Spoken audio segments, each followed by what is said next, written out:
મિત્રો, આ ત્રણ પ્રકારની સ્ત્રીઓએ ભૂલથી પણ શિવલિંગ પર જળ ચઢાવવું ન જોઈએ, નહીં તો મહાપાપ લાગે છે. મિત્રો, શ્રાવણ માસ એટલે ભગવાન શિવનું પ્રિય મહિનો ગણાય છે. આ મહિનામાં ભક્તો મોટા પ્રેમ અને શ્રદ્ધાથી શિવજીની પૂજા અર્ચના કરે છે.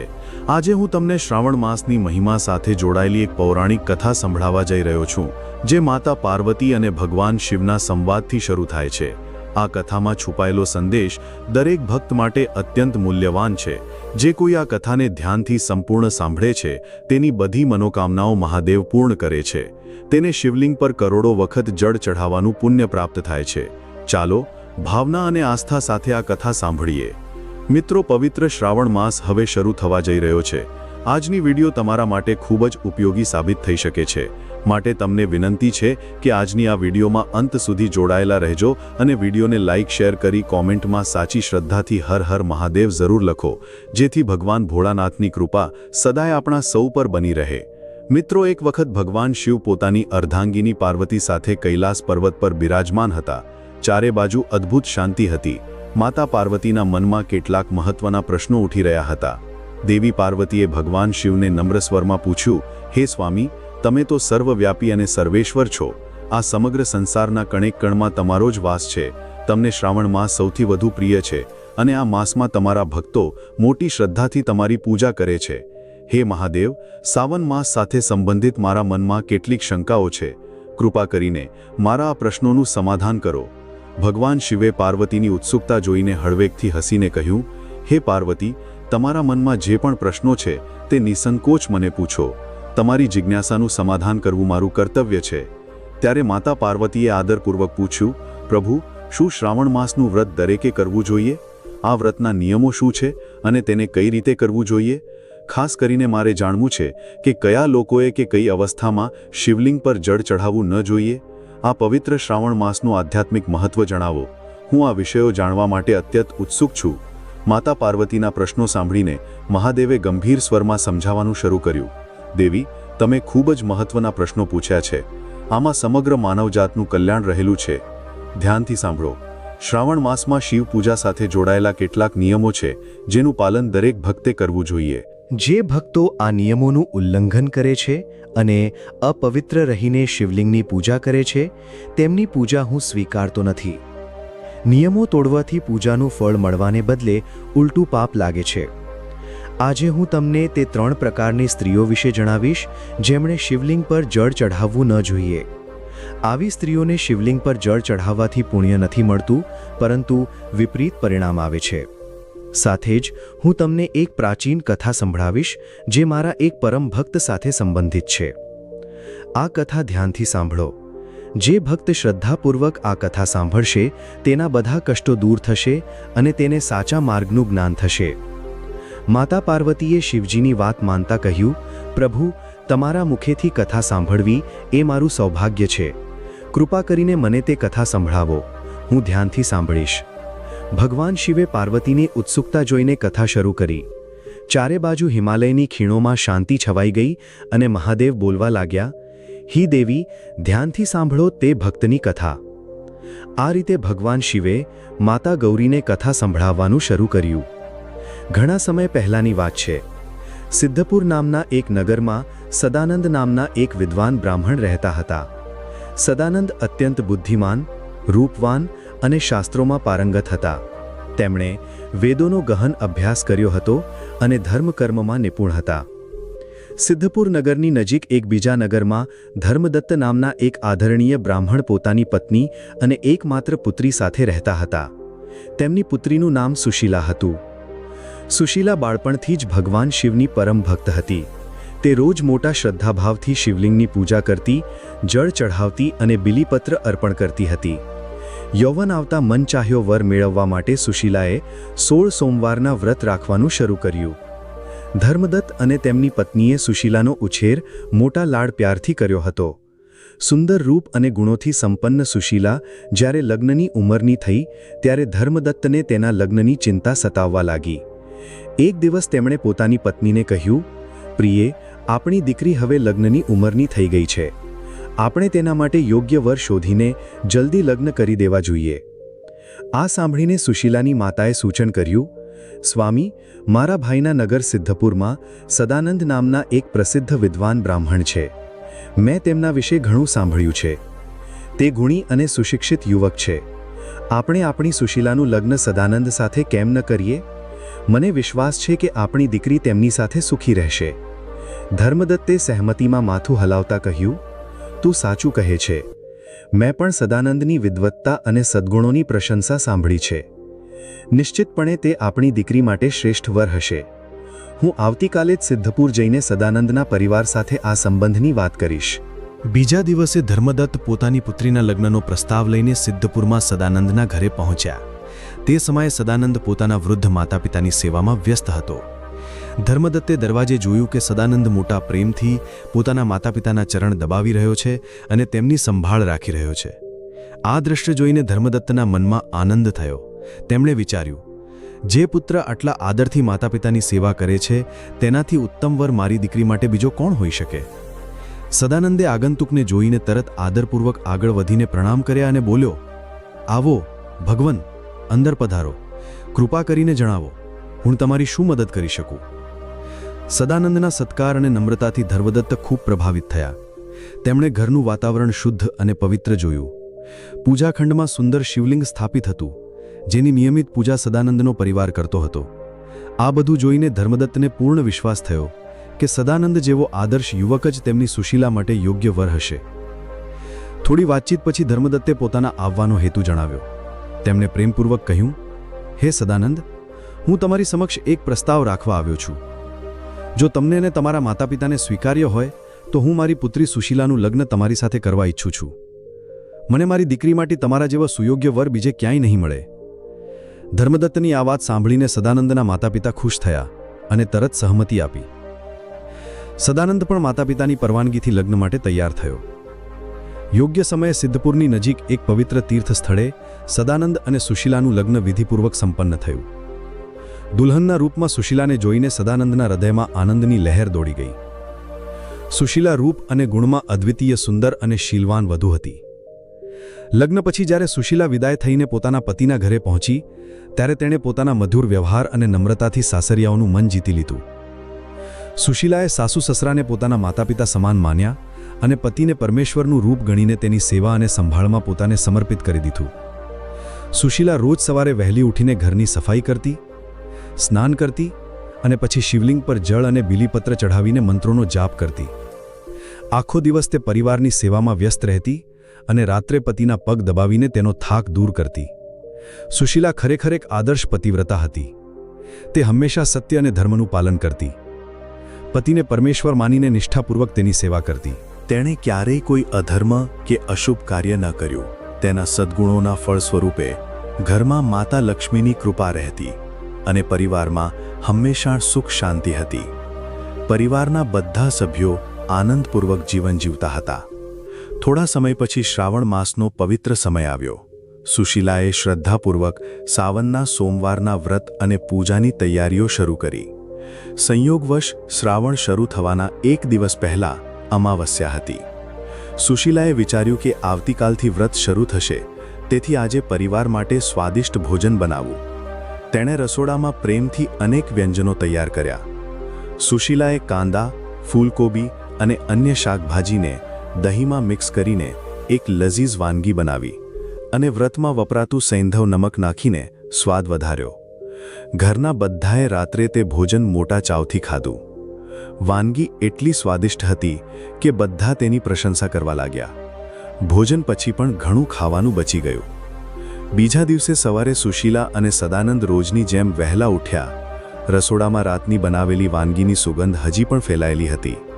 બચેલી સ્વાદિષ્ટ વાનગી જોઈને બંનેને લાલચ થઈ કે તેને નાસ્તામાં ફરીથી ખાઈ લઈએ. આથી તેમણે સવારના નાસ્તામાં તે જ બચેલું શાક ખાઈ લીધું. આપણા શાસ્ત્રોમાં કહેવાયું છે કે વધુ પડતા કાંદાનું સેવન કરવાથી મનુષ્યની કામવાસના વધે છે અને વિચારવાની શક્તિ મંદ પડે છે. અહીં પણ એવું જ થયું. કાંદાવાળું ભોજન પેટમાં જતાં જ સદાનંદ અને સુશીલાના મનમાં કામવાસના પ્રબળ થઈ. સદાનંદે સવારે સ્નાન કર્યા પછી પોતાના પર સંયમ ગુમાવ્યો અને કામના આવેશમાં સીધો સુશીલા પાસે પહોંચી ગયો. તે સમયે સુશીલાનું મન પણ કામોન્માદથી ગ્રસ્ત હતું. પતિ પત્ની વચ્ચે શારીરિક સંબંધ સ્થાપિત થયા. તે પળે વાસનાના પ્રભાવમાં તેઓ પોતાના વ્રત અને પૂજાની મર્યાદા ભૂલી ગયા. આ મિલન પછી શરીરથી બંને અપવિત્ર થઈ ગયા હતા. પરંતુ કામની મોહિની શક્તિને કારણે સુશીલા પોતાનો રોજનો પૂજાનો નિયમ પણ ભૂલી ગઈ. તેણે સ્નાન કર્યા વિના જ ઘરના મંદિરમાં જઈને શિવલિંગને સ્પર્શ કર્યો અને તેના પર જળ ચઢાવ્યું. જેવું સુશીલાએ અપવિત્ર અવસ્થામાં શિવલિંગ પર જળ અર્પણ કર્યું, એક નકારાત્મક શક્તિ તેના શરીરમાં પ્રવેશી ગઈ. તે શક્તિ તીવ્ર મોહ અને કામવાસનાની હતી, જેણે સુશીલાની બુદ્ધિ પર પડદો નાખી દીધો. સુશીલાની ઇન્દ્રિયો શિથિલ પડી ગઈ અને તેનું મન ધાર્મિક કાર્યોથી વિમુખ થવા લાગ્યું. બીજી બાજુ પોતાના પ્રિય ભક્ત દ્વારા પૂજામાં થયેલી આ ગંભીર ભૂલથી ભગવાન શંકર કુપિત થયા. શિવજીની કૃપા અને દિવ્ય ઉપસ્થિતિ તે શિવલિંગમાંથી તુરંત લુપ્ત થઈ ગઈ. હવે સુશીલાના તન મનમાં તે પ્રબળ કામ વાસનાએ નિવાસ કર્યો, જેથી તે બધા ધર્મ કર્મથી દૂર થતી ગઈ. હવે તેમાં પહેલા જેવો ભક્તિનો ઉત્સાહ રહ્યો નહીં. આટલા સમય સુધી શ્રાવણના સોમવાર વ્રત વગેરે કરીને તેણે જે પુણ્ય કમાયું હતું તે આ એક ભૂલથી નષ્ટ થવા લાગ્યું. અજાણતા સુશીલા અને સદાનંદ બંનેએ વ્રતના દિવસે તામસિક પદાર્થો ખાઈ લીધા, જેથી સુશીલાનું સોમવાર વ્રત પણ ભંગ થયું. જે વ્રતના પુણ્યની તે હકદાર હતી તે પુણ્ય પાપમાં બદલાવા લાગ્યું. કામવાસનાના પ્રબળ પ્રભાવે સુશીલાનું મન સંપૂર્ણપણે દૂષિત થઈ ગયું. તેની અસર સદાનંદ પર પણ થઈ. હવે સદાનંદનું મન પણ હર હંમેશ ભોગ વિલાસમાં લિપ્ત રહેવા લાગ્યું. પતિ પત્ની દિવસે દિવસે સાંસારિક કામુક સુખમાં ડૂબતા ગયા અને પૂજાપાઠથી દૂર થયા. એવું લાગતું હતું કે જાણે કામદેવની છાયા તેમના પર પડી ગઈ હોય, જે તેમને પતન તરફ ધકેલી રહી હતી. થોડો સમય આવી જ રીતે પસાર થયો. પાપ અને અજ્ઞાનના અંધકારમાં ડૂબેલા આ દંપતીથી એક અન્ય ભયંકર ભૂલ થઈ. એક દિવસ સદાનંદે બધી મર્યાદાઓ તોડીને તે સમયે સુશીલા સાથે શારીરિક સંબંધ બનાવ્યા, જ્યારે સુશીલા માસિક ધર્મની અવસ્થામાં હતી. આ ઘોર પાપ હતું, કારણ કે રજસ્વલાના દિવસોમાં સ્ત્રીને અશુદ્ધ ગણવામાં આવે છે અને તે 3 દિવસોમાં તેના શરીરમાં એક વિશેષ પાપ નિવાસ કરે છે. શાસ્ત્રોમાં કહેવાયું છે કે માસિક ધર્મના 3 દિવસો સુધી સ્ત્રીના શરીરમાં બ્રહ્મ હત્યાનું પાપ રહે છે. તેથી તે સમયગાળા દરમિયાન સ્ત્રીએ પૂજાપાઠથી દૂર રહેવું જોઈએ. જે પુરુષ તે દિવસોમાં સ્ત્રીને સ્પર્શ કરે છે કે તેની સાથે સહવાસ કરે છે તે પણ તે પાપનો ભાગીદાર બને છે. પરંતુ કામાંધતામાં ડૂબેલા સદાનંદ અને સુશીલા આ બધી વાતો ભૂલી ગયા હતા. જેવું રજસ્વલા અવસ્થામાં સુશીલા સાથે સદાનંદે સંબંધ બનાવ્યા, સ્ત્રીના શરીરમાં રહેલું તે પાપ તરત સદાનંદના શરીરમાં પ્રવેશી ગયું. પાપની અસર તુરંત દેખાઈ. સદાનંદ અચાનક પીડાથી ચીસો પાડતો ધરતી પર ઢળી પડ્યો. થોડી જ ક્ષણોમાં સદાનંદના અંગો ગળવા લાગ્યા અને તેના આખા શરીર પર ભયંકર ઘા અને ફોલ્લાઓ ઉભરી આવ્યા, જેમાંથી રક્ત અને પરુ નીકળવા લાગ્યું. અસહ્ય પીડાથી તે ધરતી પર પડતર કરતો ચીસો પાડવા લાગ્યો. હાય, મારાથી આ કેવું મહાપાપ થઈ ગયું! મેં કેટલી ભયંકર ભૂલ કરી નાખી! બધું જાણતા હોવા છતાં હું વાસનામાં આંધળો થઈને આ અનર્થ કરી બેઠો. હવે મારું શું થશે? હે ભોલેનાથ, મારું રક્ષણ કોણ કરશે? સદાનંદની હૃદય વિદારક ચીસો સાંભળીને તેની માતા ગભરાઈને ત્યાં આવી. તેમણે પોતાના દીકરાને ધરતી પર તડપતો જોયો તો ગુસ્સો અને શોકથી તેમનું હૃદય ભરાઈ ગયું. સામે તેમનો દીકરો પીડાથી છટપટી રહ્યો હતો. શરીર પર ગળી ગયેલા ઘા હતા અને દુર્ગંધયુક્ત રક્ત પરુ વહી રહ્યું હતું. આ જોઈને માતાનું દુઃખ ગુસ્સામાં બદલાઈ ગયું. તે સુશીલા તરફ આગ બબૂલા નજરે જોતા બોલી, હે પાપણ, તે મારા દીકરાનું જીવન નરક બનાવી દીધું. તું જ તેના પતનનું કારણ છે. હવે આ ઘરમાંથી તરત નીકળી જા. પોતાના પતિની આવી હાલત જોઈને સુશીલાભાઈ અને શરમથી પહેલેથી જ રડી રહી હતી. સાસુના કઠોર શબ્દો સાંભળીને તે વધુ વ્યથિત થઈ ગઈ. સુશીલા હાથ જોડીને રડતા બોલી, માં, મને માફ કરી દો. મારાથી ખૂબ મોટો અપરાધ થઈ ગયો છે. વાસનાના અંધકારમાં મારાથી આ ભૂલ થઈ. તમે જે પણ સજા આપશો હું સહન કરવા તૈયાર છું, પણ મને આ રીતે ન નિકાળો. ગુસ્સાથી ઉન્મત્ત સાસુએ તેની એક પણ ન સાંભળી. તેમણે ગુસ્સામાં આવીને સુશીલાનો હાથ પકડ્યો અને બૂમ પાડી, તને આ ઘરમાં રહેવાનો હવે કોઈ અધિકાર નથી. તરત નીકળી જા અહીંથી.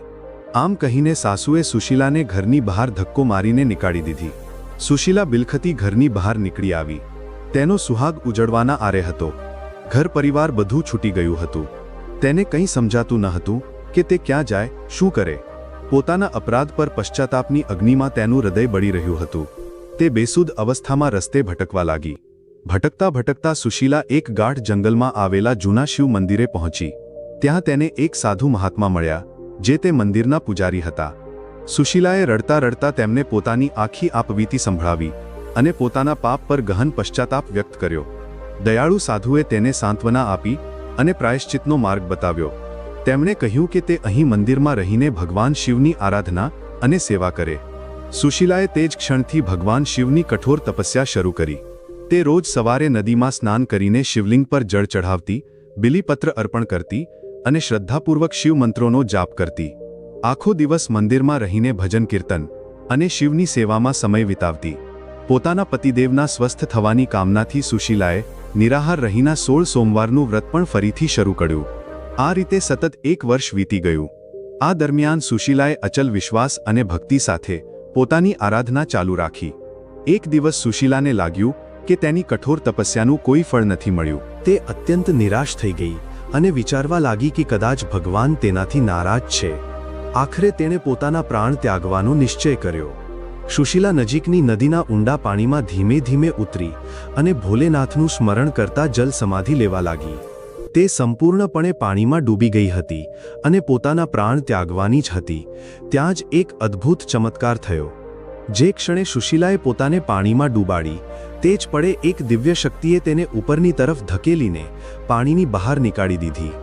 જ્યારે સુશીલાએ આશ્ચર્યથી આંખો ખોલી તો તેની સામે સ્વયં ભગવાન શિવ ઊભેલા જોયા. ત્રિશૂળ અને ડમરૂ ધારણ કરેલા, જટાજૂટવાળા ભોલેનાથ પોતાની પૂર્ણ દિવ્ય આભા સાથે પ્રકટ થયા હતા અને પ્રસન્ન મુદ્રામાં સુશીલાને નિહાળી રહ્યા હતા. આકસ્મિક પ્રભુ દર્શનથી સુશીલાની ખુશીનો પાર ન રહ્યો. તે ભાવવિભોર થઈને તરત શિવજીના ચરણોમાં ઢળી પડી. તેની આંખોમાંથી હર્ષ અને ભક્તિના આંસુ વહેવા લાગ્યા. તે વારંવાર હર હર મહાદેવ, જય શિવશંકરનો જયઘોષ કરવા લાગી. ભગવાન શિવે હસતા હસતા હાથના ઇશારાથી સુશીલાને ઊભી કરી અને સ્નેહપૂર્વક બોલ્યા, પુત્રી સુશીલા, ઉઠ. તે અખંડ શ્રદ્ધા અને ભક્તિ સાથે મારી આરાધના કરી છે. હું તારાથી અત્યંત પ્રસન્ન છું. મન ચાહ્યો વર માંગ. સુશીલાએ હાથ જોડીને નમ્રતાથી કહ્યું, હે દેવાધિદેવ, તમે દર્શન આપીને મારું જીવન ધન્ય કરી દીધું. તેના માટે આભાર. મારી તમને વિનંતી છે કે કૃપા કરીને મને એ જણાવો કે મારાથી એવી કઈ ભૂલ થઈ જેના કારણે મારામાં આટલી કામવાસના ઉત્પન્ન થઈ અને મારાથી ઘોર પાપ થયું, જેનાથી મારા પતિને કુષ્ઠરોગ સુધી ભોગવવો પડ્યો. કૃપા કરીને મારી ભૂલનું કારણ અને તેનો ઉપાય જણાવો, પ્રભુ. ભગવાન શિવે સુશીલાને તેની ભૂલ વિગતે સમજાવતા કહ્યું, હે પુત્રી, સાંભળ. શ્રાવણ માસના વ્રતના દરમિયાન અજ્ઞાનવશ તારાથી એક પાપ થયું. એક દિવસ તે વ્રતનો નિયમ તોડીને કાંદા જેવા તામસિક પદાર્થનું સેવન કર્યું અને તે જ દિવસે તે તારા પતિ સાથે શારીરિક સંબંધ બનાવ્યા. તે અપવિત્ર અવસ્થામાં ફરીથી શુદ્ધ થયા વિના તે સીધું શિવલિંગને સ્પર્શ કર્યું અને તેના પર જળ ચઢાવ્યું. યાદ રાખ, જ્યારે પતિ પત્નીનું મિલન થાય તો થોડા સમય માટે તેમનું શરીર અપવિત્ર થઈ જાય છે. આવી સ્થિતિમાં સ્નાન શુદ્ધિકરણ વિના શિવલિંગને સ્પર્શ ન કરવું જોઈએ. શિવલિંગ મારું જ પૂર્ણ પ્રતીક છે. તે અપવિત્ર અવસ્થામાં શિવલિંગની પૂજા કરી, આથી મેં તારા ઘરમાંથી મારી ઉપસ્થિતિ હટાવી લીધી. મારા ત્યાંથી જતા રહેતા જ તારામાં પ્રબળ કામ વાસનાએ સ્થાન લીધું. તે જ વાસનાના વશીભૂત થઈને તમે બંને ધર્મના માર્ગથી ભટકી ગયા. આખરે માસિક ધર્મના સમયે સંબંધ બનાવવાનું મહાપાપ થયું, જેના ફળ સ્વરૂપે તારા પતિને કુષ્ઠરોગ થયો. સુશીલાએ આંસુભરી આંખોથી પૂછ્યું, હે પ્રભુ, મારાથી આ પાપ અજાણતા થયું. હવે આ પાપથી મુક્તિ મેળવવાનો ઉપાય શું છે? શિવજીએ કહ્યું, પુત્રી, 1 વર્ષ સુધી કઠોર તપ અને બ્રહ્મચર્યનું પાલન કરીને સાથે જ 16 સોમવારના વ્રત રાખીને તે તારું પ્રાયશ્ચિત પૂર્ણ કરી લીધું છે. તારી આ તપસ્યાઓએ તારા બધા પાપો બાળી નાખ્યા છે. તું ફરીથી શુદ્ધ થઈ ગઈ છે અને પુણ્યની અધિકારીણી બની ગઈ છે. સુશીલાએ માથું નમાવીને કહ્યું, હે મહાદેવ, કૃપા કરીને એ પણ જણાવો કે કઈ પરિસ્થિતિઓમાં શિવલિંગ પર જળ ચઢાવવું ન જોઈએ અને શિવલિંગની પૂજાના મુખ્ય નિયમો શું છે. હું ભવિષ્યમાં આ નિયમોનું પાલન કરીશ અને બીજાઓને પણ જણાવીશ. ભગવાન શંકરે જવાબ આપ્યો, ધ્યાનથી સાંભળ બેટી. શિવલિંગ પરમ પવિત્ર છે, તેથી તેની પૂજામાં પૂર્ણ શુદ્ધતા રાખવી જોઈએ. કેટલીક અવસ્થાઓમાં શિવલિંગને સ્પર્શ કરવું કે તેના પર જળ ચઢાવવું નિષેધ છે. પહેલું, માસિક ધર્મ દરમિયાન સ્ત્રીઓએ શિવલિંગથી દૂર રહેવું જોઈએ. તે સમયે તેમણે ન તો પૂજા કરવી જોઈએ, ન શિવલિંગને સ્પર્શ કરવું જોઈએ, ન જળ ચઢાવવું જોઈએ. બીજું, સ્ત્રી કે પુરુષે શારીરિક સંબંધ પછી તરત સ્નાન કરીને શુદ્ધ થયા વિના શિવલિંગને સ્પર્શ ન કરવું જોઈએ, ન અભિષેક કરવો જોઈએ. આવી અપવિત્ર અવસ્થામાં કરેલું પૂજન સ્વીકારાતું નથી, ઉલટું દોષ લાગે છે. આ મહાપાપની શ્રેણીમાં આવે છે. ત્રીજું, જે પરિણીત સ્ત્રી પોતાના પતિને છોડીને કોઈ અન્ય પુરુષ સાથે રહે છે અથવા ઘણા પુરુષો સાથે સંબંધ રાખે છે, એવી ચરિત્રહીન સ્ત્રીને પણ શિવલિંગ પર જળ ચઢાવવાનો અધિકાર નથી. વ્યભિચારી સ્ત્રી જો શિવલિંગની પૂજા કરશે તો તેને પુણ્યના બદલે પાપ જ લાગશે. તેથી એવી સ્ત્રીઓએ પહેલાં પોતાના જીવનને શુદ્ધ માર્ગ પર લાવવું જોઈએ. મેં તમને શિવલિંગ પર જળ ચઢાવવા સંબંધિત મુખ્ય નિયમો જણાવી દીધા છે. આ નિયમોનું હંમેશા પાલન કરવું. જે કોઈ આ નિયમો તોડે છે તેને પૂજાનું ફળ પ્રાપ્ત થતું નથી. સુશીલાએ હાથ જોડીને કહ્યું, હે પ્રભુ, તમે મારું અજ્ઞાન દૂર કરી મારો ઉદ્ધાર કર્યો. હવે મારી તમને અંતિમ વિનંતી છે કે મારા પતિને આ ભયંકર રોગમાંથી મુક્તિ આપો. મારા જીવનનું સમગ્ર સુખ મારા પતિના સ્વસ્થ રહેવામાં જ છે.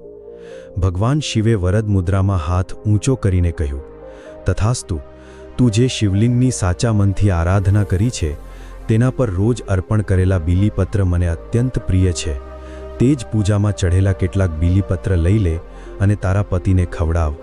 આ પવિત્ર પાંદડાને પ્રસાદ માની શ્રદ્ધાપૂર્વક ખાવાથી તારા પતિનો રોગ પણ દૂર થઈ જશે અને તેના બધા પાપ પણ ધોવાઈ જશે. તે સંપૂર્ણ રીતે સ્વસ્થ થઈ જશે. આટલું કહીને ભગવાન શિવ અંતર્ધ્યાન થઈ ગયા. સુશીલા ભાવ વિભોર થઈને વારંવાર ભોલેનાથને પ્રણામ કરવા લાગી. તેનું હૃદય મહાદેવ પ્રત્યે શ્રદ્ધા અને કૃતજ્ઞતાથી ભરાઈ ગયું. ભગવાનના અદૃશ્ય થતાં જ સુશીલા તરત ગતિમાન થઈ. તેણે મંદિરના શિવલિંગ પર ચઢેલા કેટલાક તાજા બીલીપત્ર એક વસ્ત્રમાં સાવધાનીથી બાંધી લીધા અને ઝડપથી પોતાના પતિના ગામ તરફ ચાલી નીકળી. સુશીલાના મનમાં હવે અપાર ઉત્સાહ હતો અને પગમાં જાણે પાંખો લાગી ગઈ હતી. ઘણું અંતર પગપાળા ચાલીને તે પોતાના સાસરાના દ્વારે પહોંચી.